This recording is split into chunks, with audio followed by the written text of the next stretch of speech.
Donc voilà. Donc on a encore un super programme cet après-midi avec plein de belles études de cas et de rencontres. Et voilà, et donc on attaque tout de suite dans le vif du sujet, voilà, avec un très gros projet international qui s'est fabriqué cette année en France. Un projet qui a remporté notamment 2 Genie Awards récemment, donc mercredi soir, meilleure simulation d'effets et meilleure série. Et donc là, on va vous présenter justement les coulisses de cette production. Et donc pour ça, j'ai le plaisir d'accueillir Laurette Herman, voilà, CEO de The Guard et superviseur VFX. Voilà. Merci.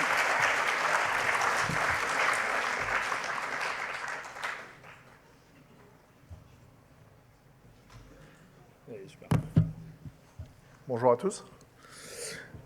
Alors, on vient juste de finir de déjeuner, donc vous m'en voudrez pas, je vais peut-être mettre un petit peu de temps à repartir. Donc voilà, je suis Laurence Herman, je suis le fondateur du studio The Yard, un studio qui a maintenant 10 ans d'existence, un petit peu plus, puisqu'on a fêté nos 10 ans l'année dernière, en 2024. J'étais aussi superviseur sur ce beau projet Rings of Power, qu'on a eu la chance de pouvoir fabriquer en France. Au départ, on devait vous montrer beaucoup de choses sur Khazad-dûm. Donc c'est tout le royaume des nains qu'on a fabriqué.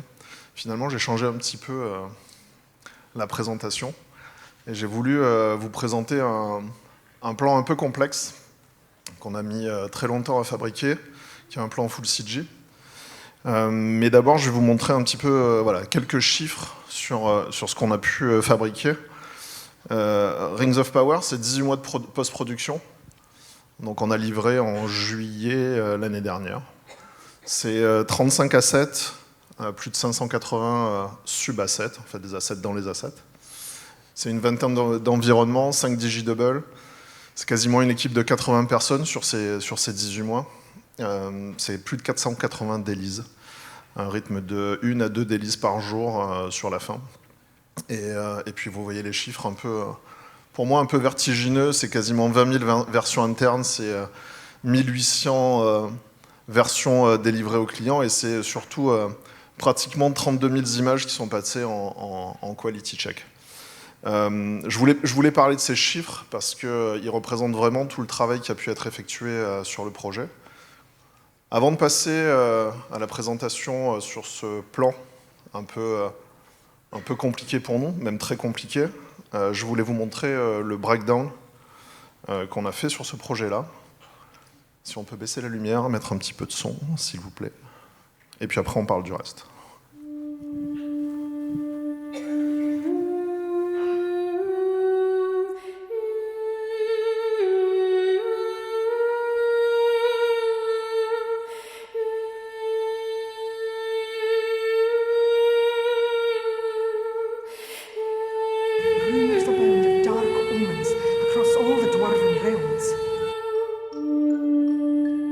When the prince let in that elf. No. You wouldn't dream of it. Good.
see the Seven serving you well, Prince Durin.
Merci beaucoup.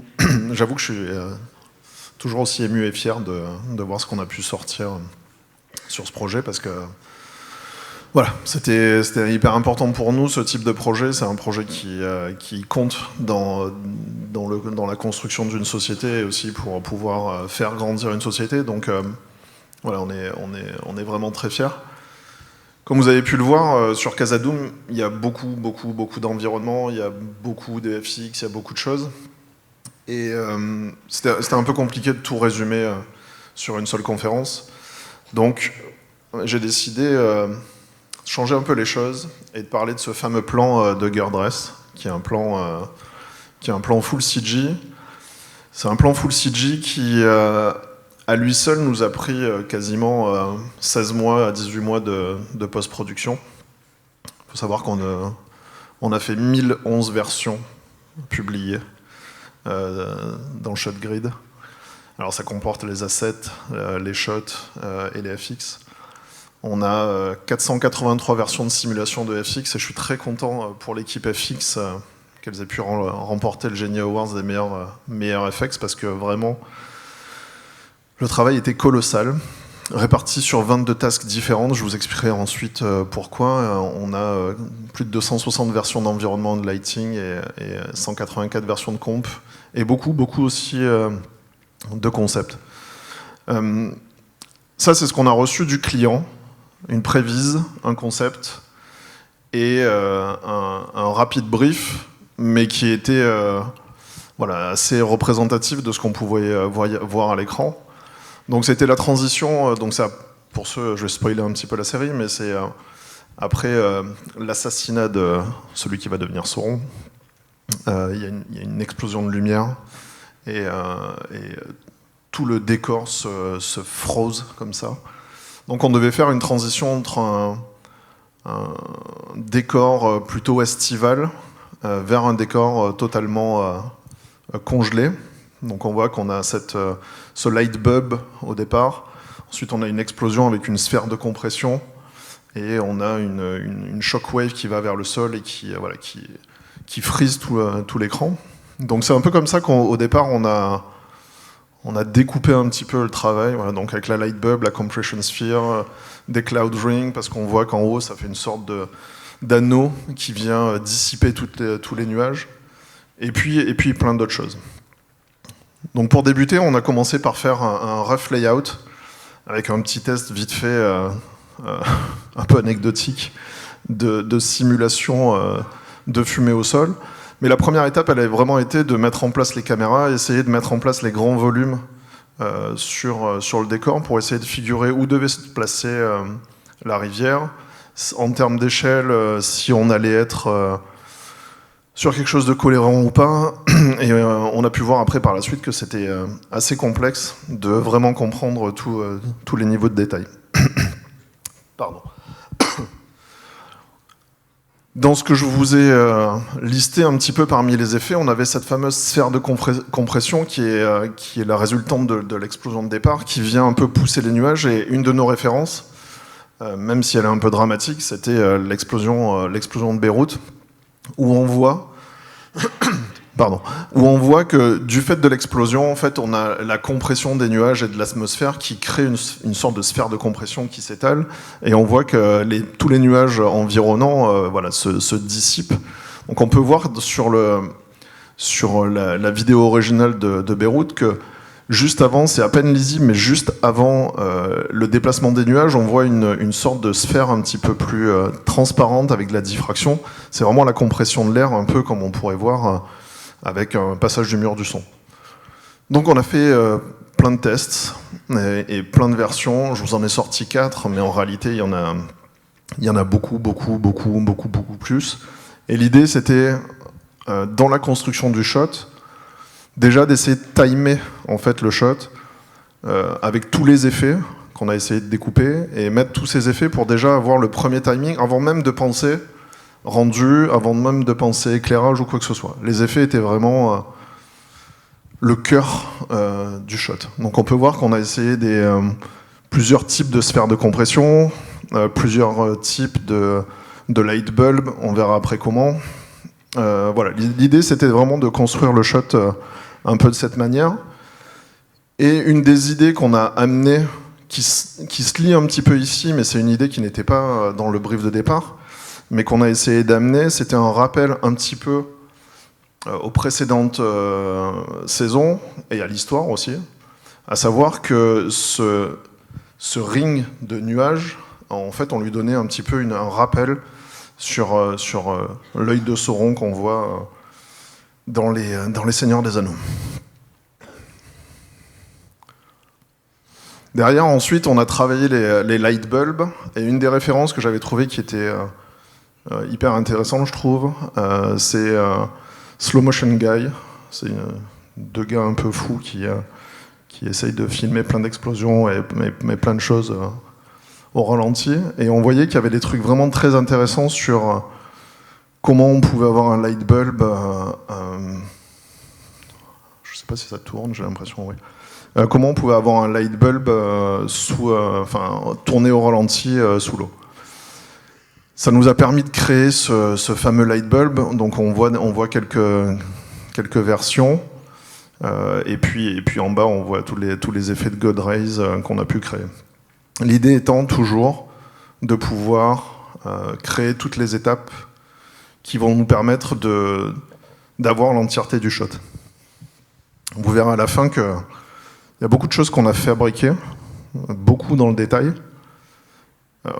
On n'en voit pas grand-chose. Mais ça fait partie de la narration du shot. Parallèlement, on a travaillé aussi sur les notions de désintégration des nuages. Une de nos références était Battleship, avec ce fameux plan en vue de l'espace, où on voit une sorte de sphère de compression qui vient pousser des nuages. Donc on a essayé de reproduire ça, pareil, avec plein de tests. On peut voir sur le test du bas que l'idée c'était que ça se désintègre, mais qu'ensuite, par phénomène de condensation, on avait un nouveau layer de clouds qui venaient réapparaître.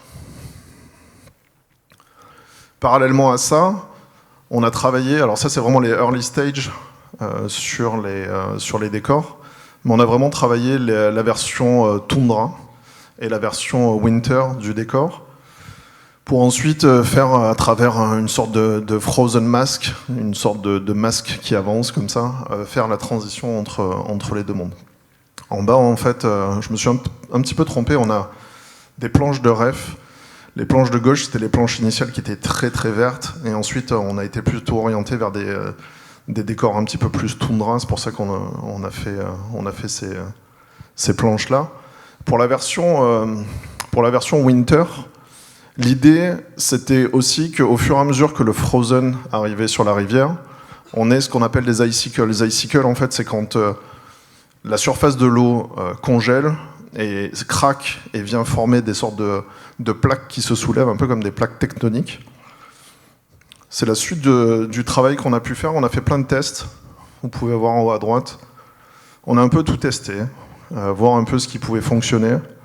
En termes de scale, en termes de forme, en termes de rendu. C'était un peu flou et voilà, on a essayé de progresser là-dedans, mais on verra plus tard que ça ne nous a pas servi à grand-chose finalement. Ça, c'est une première version, très rough, de tout le plan, qui conformait un petit peu la prévise, où on a essayé d'avoir tous les éléments vraiment dans des premières versions, c'est-à-dire le light bulb. On voit que tout ce qu'on a pu ajouter en termes de détails disparaît assez vite avec la lumière. La compression sphere qui avance, les nuages qui se dissipent, ce passage d'un soleil toundra vers un environnement enneigé, mais toujours très ensoleillé. Et voilà, on avait tout en place, on était assez confiants à ce moment-là sur ce qu'on devait faire. On savait qu'il nous restait encore beaucoup de travail, qu'il fallait appraiser et améliorer toutes les passes. Il y avait encore pas mal de travail, et on a continué à avancer, notamment sur la shockwave. La shockwave, ça a été un des sujets pas les plus complexes, mais très complexes. Parce qu'il faut savoir que forcément les simulations interagissent avec le décor avançait en parallèle.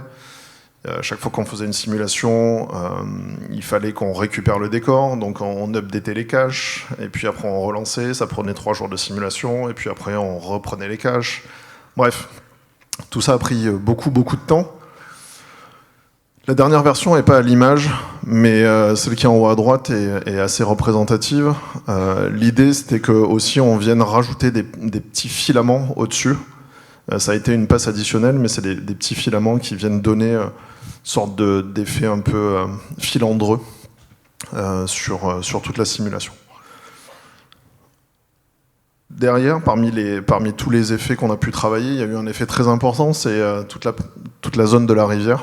Donc là, en haut, on a des premiers tests sur la partie en bas à gauche. En fait, c'est toute la rivière, mais qui est disséquée en 5 parties. En fait, on a distribué la simulation, parce que la simulation de la rivière sur une seule machine ne passe pas. Donc on a distribué sur 5 machines, même plus d'ailleurs, mais on a distribué la simulation en 5 portions. Et puis on peut voir en bas à droite la version finale de la simulation avec cet effet de congélation de la surface. Donc on a la première shockwave qui fait soulever l'eau, comme ça, qui la pulvérise un petit peu. Là, ça c'est une passe de whitewater. Je vais reprendre depuis le début, c'est plus simple. Donc là, c'est tous les effets sur l'eau avec les petites ripples qu'on rajoute en post. Là, c'est l'effet de froze. Et ça, c'est voilà, des plaques intermédiaires.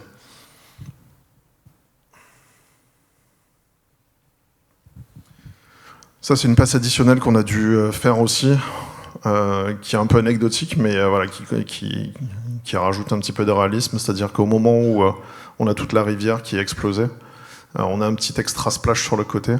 Je ne l'ai pas mis sur les versions précédentes, mais on avait des systèmes de wet map aussi, qui permettaient de venir densifier, assombrir un petit peu tout le décor autour au fur et à mesure qu'ils étaient touchés par l'eau. On peut voir quand même en haut à droite que pour avoir des mouvements réalistes au niveau de la rivière, en fait on a scatteré, on a modélisé puis scatteré tous les cailloux pour faire le fond de l'eau, pour vraiment avoir des ripples, des mouvements, des rochers un peu plus gros pour avoir de l'eau qui passe autour des rochers, qui se développe et qui donne un look de rivière. Je vais vous montrer un petit peu après toutes les versions qu'on a sorties un petit peu en look dev FX. C'est pas le look dev final, c'est le look dev des FX parce qu'ils aiment bien faire du look dev aussi. Donc là, vous pouvez voir que en haut à gauche, on a une première version. Il n'y a pas de whitewater, il y a moins de profondeur. Enfin, il y a un petit peu de whitewater à la fin, mais il y a moins de profondeur. Puis après, on a rajouté des versions où on testait les underwater bubbles, toutes les bulles sous l'eau, avec du volume. Puis après, on a testé aussi avec des mèches. Toute la whitewater dessus, on l'a testé en mèche et aussi en volume pour essayer de voir un petit peu les différences. L'idée c'était aussi de contenir un petit peu l'eau sur les côtés, donc on avait des côtés de la rivière qui étaient un petit peu plus sablonneux. C'est pour ça qu'on peut voir en haut à droite que quand l'eau arrive sur les bords de rivière en fait et qu'elle se retire, il y a un côté un peu plus humide. On voit les phénomènes de wet map. Et puis en bas à droite, on a c'est la simulation finale avec la shockwave qui passe, donc on a les sprays, et ensuite le frozen effect qui vient congeler toute la rivière. Rappelez-vous bien de ce que vous voyez là, et regardez bien le plan final à la fin, et vous verrez qu'on est allé un peu loin. Donc là, on avançait bien, on était très contents. Je crois qu'on était à 6-7 mois de production déjà, beaucoup de versions, beaucoup d'allers-retours avec le client. Il faut savoir que le client lui-même recherchait un petit peu le shot. On était sur un plan full CG, il y avait la narration à faire évoluer, il y avait le montage à faire évoluer autour, et voilà, on a beaucoup cherché. Et puis un jour, le client nous appelle en disant « Tiens, on a une nouvelle idée. » En fait, à la fin, on finit plus sur un ciel clair. En fait, on veut un super méga cloud, un supercell cloud. Et voilà, on a plein d'idées, plein de références. Voilà ce qu'on vous propose. Faites-nous quelque chose. Là, c'est un peu la panique quand même, parce que tout ce qu'on a mis en place, il y a beaucoup moins de choses qui fonctionnent, ou en tout cas, on est un peu plus stressé. Donc, on leur a proposé 2 concepts basés notamment sur les 2 images de référence, qui sont des vraies images. On n'est pas sur de l'IA, c'est vraies images. Basées sur les images qu'on peut avoir là-haut. Et donc, on leur a fait des concepts, comme ça, avec la version de gauche, qui rappelle un peu les spikes qu'on peut avoir en bas autour de la tour, avec des petits filaments qu'on retrouve sur la fameuse shockwave, et qui donne aussi cette idée un peu de couronne, puisque Sauron, quand il se fait tuer juste avant, c'est par sa couronne, et il y a des pics, et il se fait planter. Donc il y avait cette idée intéressante, et puis il y avait cette idée aussi de supercell cloud, de nuages lenticulaires qu'on a pu avoir sur la droite. Donc c'était intéressant de proposer ces 2 choses-là. Mais la vraie problématique, c'était malgré tout comment on fait apparaître ce nuage. Parce qu'on est sur une version où on n'a quasiment pas de nuages, on a cette sphère de compression, si vous vous souvenez bien, qui grossit, on a tous les nuages qui disparaissent. Comment on fait apparaître ce gros machin en plein milieu? Et on n'avait pas trop de réponses sur le moment, le client n'en avait pas non plus, voire pas du tout. Et avant de passer en FX, parce que, comme on l'a vu tout à l'heure, passer en FX, c'est beaucoup de simulation, c'est beaucoup d'allers-retours, c'est beaucoup de temps passé, et c'est beaucoup de temps de recherche. Et on dit toujours que c'est plus intéressant de rechercher en 2D qu'en 3D. Donc on a proposé de faire un peu comme on pouvait faire en still frame, en animatique 2D, d'essayer de rechercher comment on pouvait apparaître ce nuage. Donc l'idée que j'ai proposée, c'est que quand le nuage grossit, qu'il y a l'explosion, on a un souffle qui vient taper sur le sol, qui remonte sur les côtés, qui vient créer la sphère de compression, qui va ensuite grossir, et ce souffle en tapant remonte un petit peu comme une explosion nucléaire. Donc on a fait une animatique comme ça, 2D, un peu de dessin animé. Donc ça c'est la version finale, mais on a fait plein de versions pour montrer aux clients voilà, ce qu'on avait en tête, comment on l'imaginait. À la fin, le nuage, il fallait qu'il twiste un petit peu sur lui-même pour avoir un effet de vortex. Mais voilà, on avait vraiment cette idée que le souffle vient de taper, créer les spikes sur les côtés, qu'on peut voir en haut à droite, qui rappellent aussi les spikes qu'on peut avoir au sol. Donc l'idée, c'était tout le temps de connecter les choses ensemble.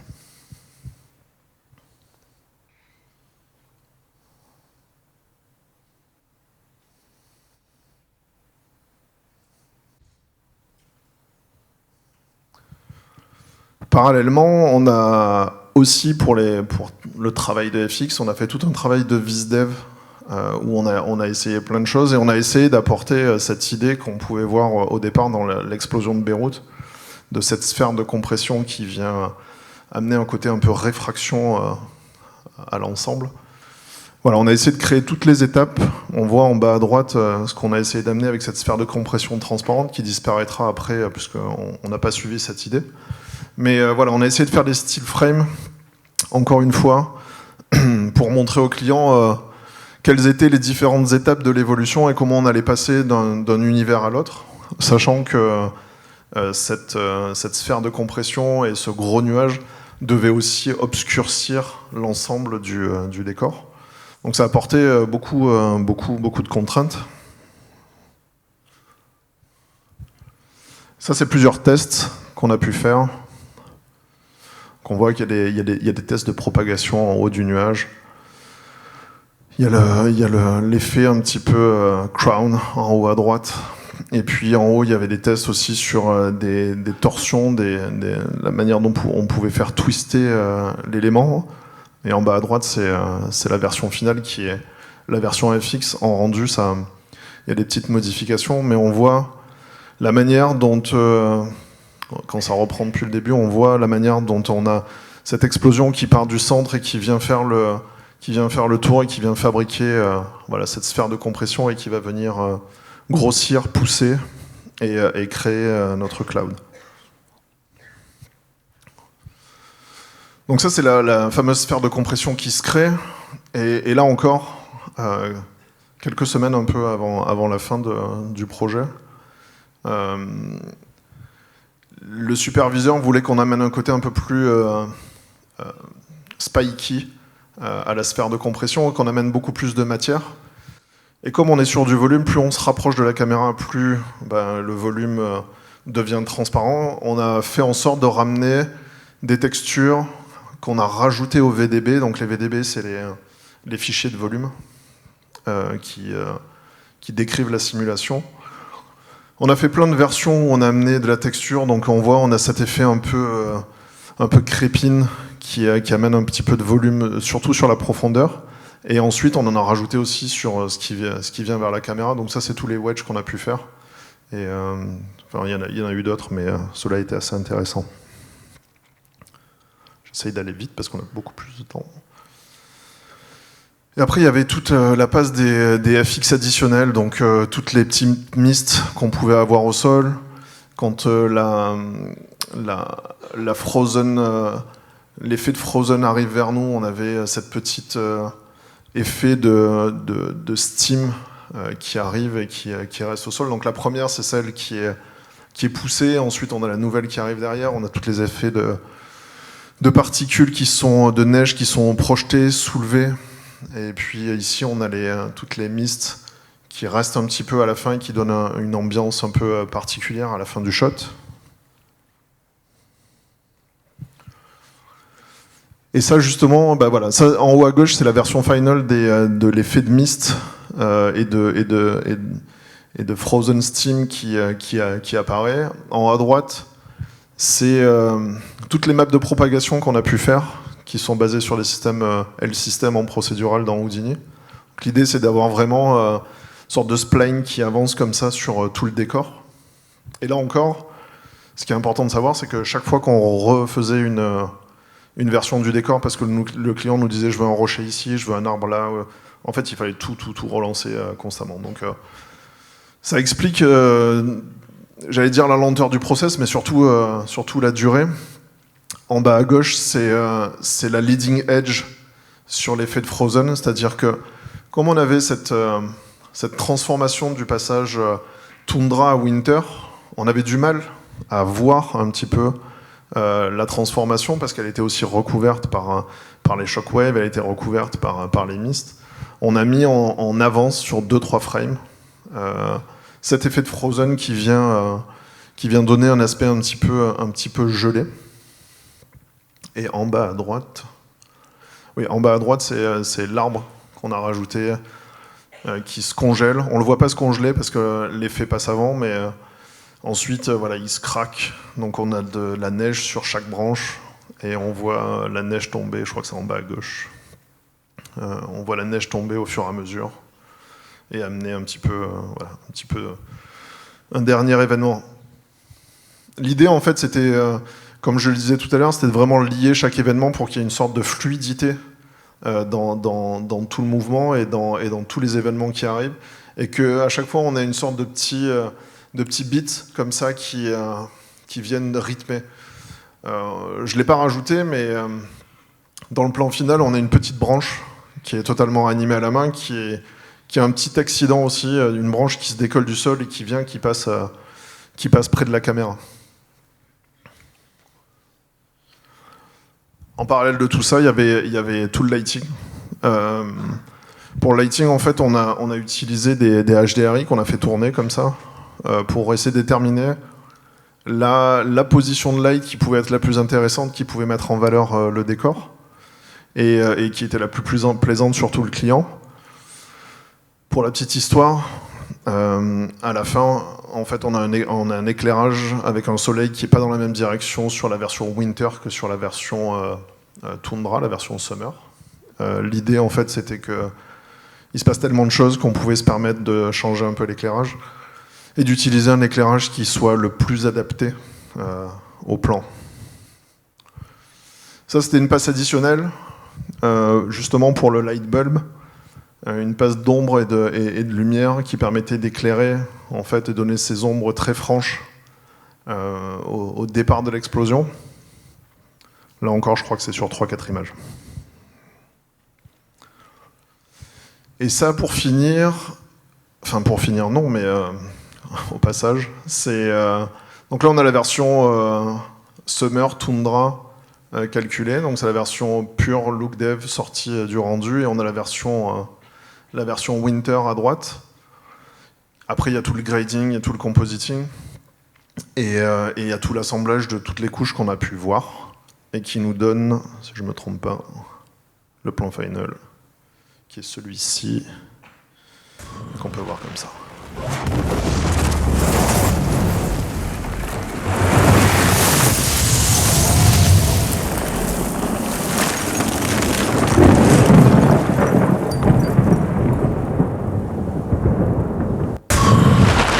Je le remets une petite fois.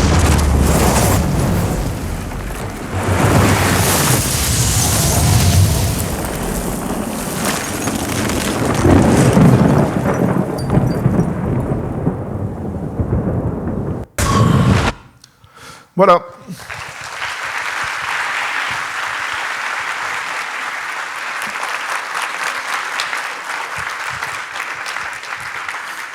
Merci.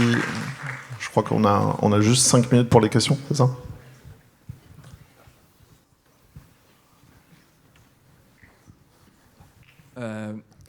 J'ai une interrogation. Est-ce qu'il y a un peu une part de frustration qui se nourrit de savoir que ça va être diffusé pour donc la série sur des écrans de télé, alors que c'est un shot et même toute la série, il n'y a rien à envier à ce qu'on voit au cinéma.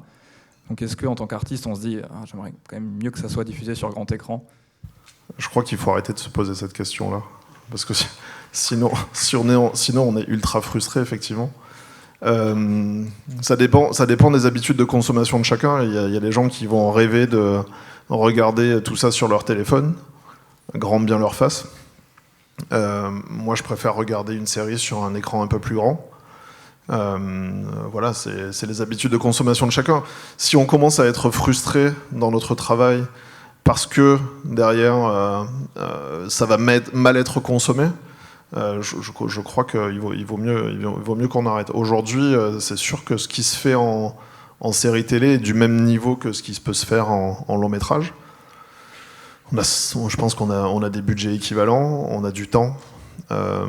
Après, c'est le plaisir de faire des images. Et les images, on les fait aussi pour nous. On les fait pour les projets et pour les spectateurs, mais on les fait aussi, je pense, pour nous. Donc, après, malheureusement, c'est les habitudes de chacun. Merci.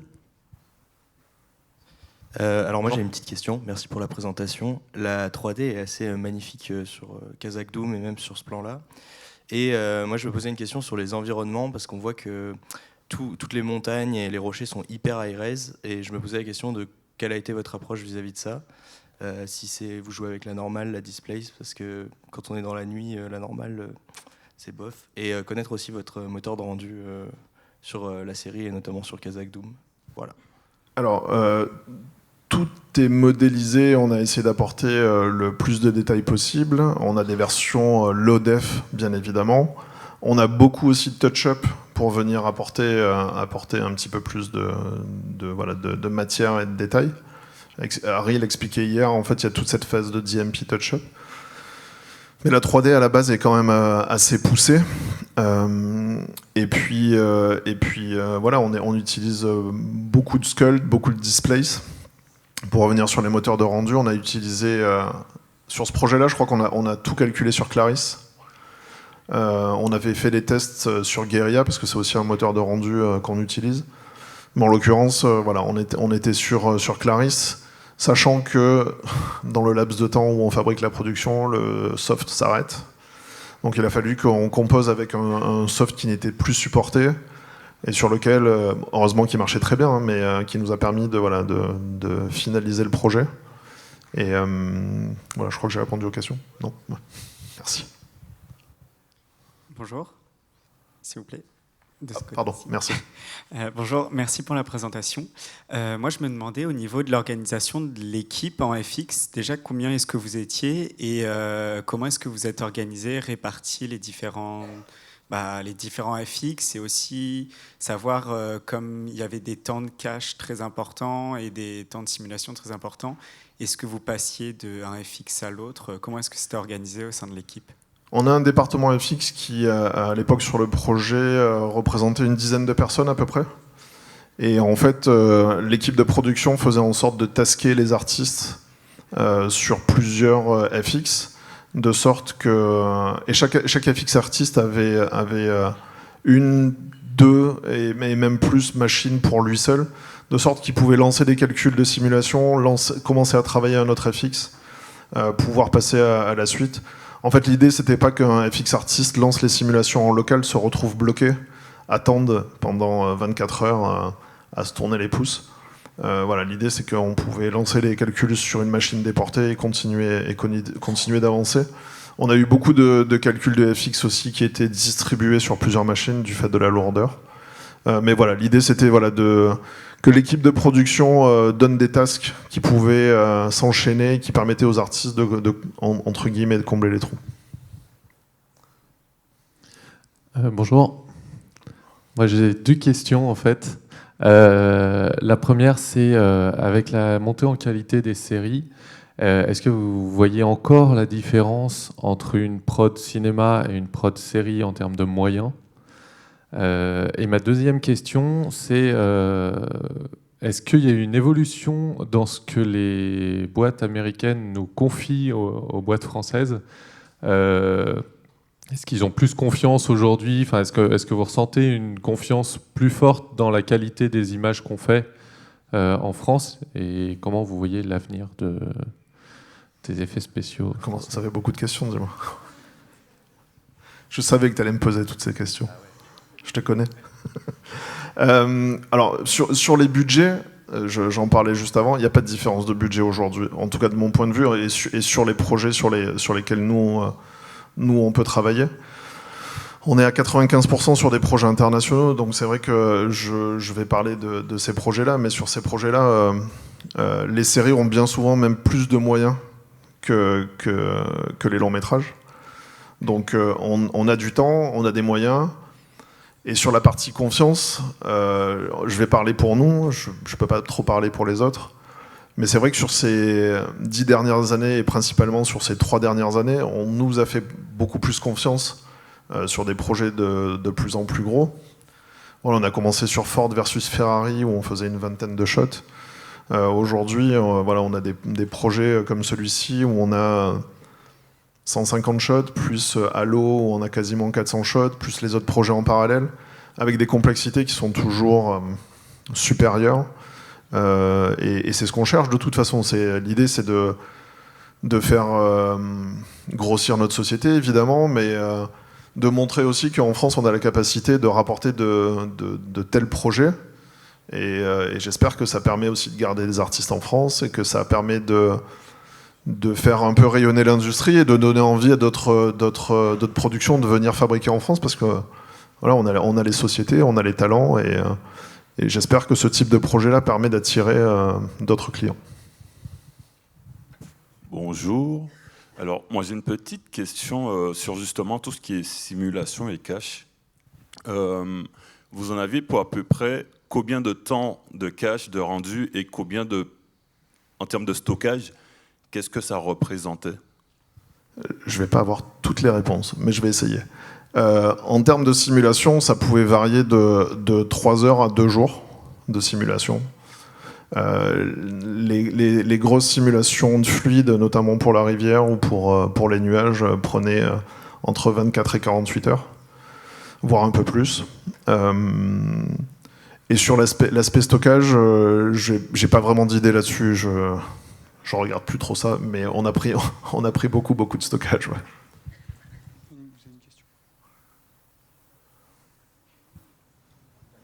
Une dernière question peut-être? Ah, Philippe. Non, pas du tout, c'est pas moi. Le niveau en FX de The Yard a explosé quand même entre Notre-Dame, tout ça. Forcément, j'ai un peu suivi. Ton avis, c'est quoi la prochaine barrière de choses que vous avez à atteindre pour passer un cap? C'est quoi le prochain milestone à ton avis? Pour nous? Ouais. Oui. Pour toi peut-être après, c'est intéressant. Mais... Le prochain milestone, il est de faire des projets encore plus complexes en termes de FX et d'environ, encore plus volumineux. Alors plus volumineux que celui-ci, c'est déjà beaucoup, mais c'est ce qu'on vise. Non, la prochaine étape, et on est en plein dedans, c'est de pouvoir toucher du doigt tout ce qui est créature sur des projets internationaux, voilà, de renommée forte. Voilà, c'est la prochaine étape qu'on est en train de tout doucement passer. C'est une étape importante, tu le sais aussi bien que moi. Voilà, c'est un pipe qui est beaucoup plus complexe, qui demande des ressources beaucoup plus élevées. Il y a beaucoup de choses qui doivent changer.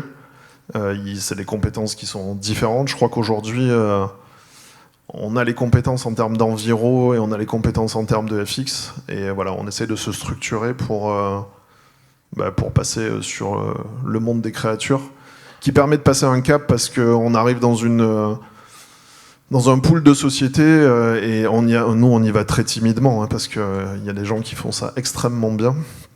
Voilà, on arrive dans une concurrence qui est complètement différente et voilà, on va essayer de faire ça tranquillement. Je crois que j'en ai un dernier. Non.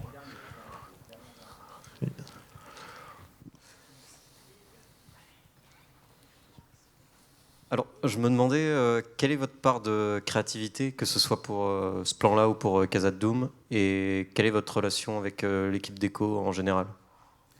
Alors, la relation avec l'équipe déco sur les films français, elle est forte, parce qu'on travaille avec eux dès le départ. Et par exemple, sur Notre-Dame, le film de Jean-Jacques Hano que j'ai pu faire précédemment, on a travaillé 8 mois en prépa, on était dans le même bureau que l'équipe déco, on travaillait tout ensemble, on réfléchissait à tout ensemble, et c'est un vrai plaisir de ce qu'on peut faire sur les films français.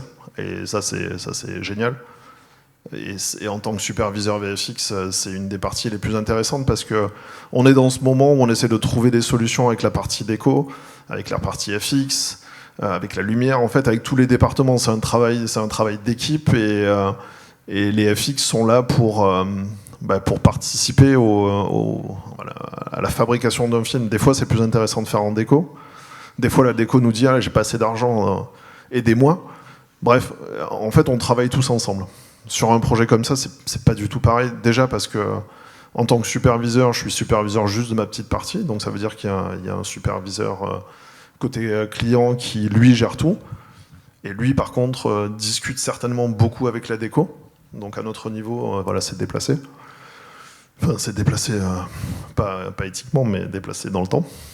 Par contre, après, en termes de créativité, j'avoue que c'est un des projets où je me suis le plus éclaté parce que il y a eu une vraie relation avec le superviseur qui m'a fait confiance, qui a fait confiance à toute l'équipe. Il a fallu travailler cette confiance-là et lui montrer aussi qu'on avait des idées à amener, il y avait des choses intéressantes. Ça se construit en fait. Au départ, tout le monde est un peu sur la réserve, même si on a envie de travailler ensemble. On se découvre quand c'est la première fois. C'est un peu comme une nouvelle relation amoureuse qui commence. On se découvre. Et puis au fur et à mesure, on se fait confiance. On apporte des idées, on rebondit, des fois on se plante, ça arrive, ça fait partie du process, et heureusement. Et puis voilà, et puis si on arrive à gagner la confiance, on peut proposer des idées. Après, ça dépend aussi de l'humain qu'on a en face de soi. Il y a certaines personnes qui sont assez réfractaires et qui veulent tout contrôler. Bon, il faut s'adapter, il faut essayer de proposer, mais un peu différemment, par des biais détournés. Des fois ça marche, des fois ça marche pas. Et puis des fois il y a des belles relations qui se créent et là c'est super cool. Merci. Merci beaucoup.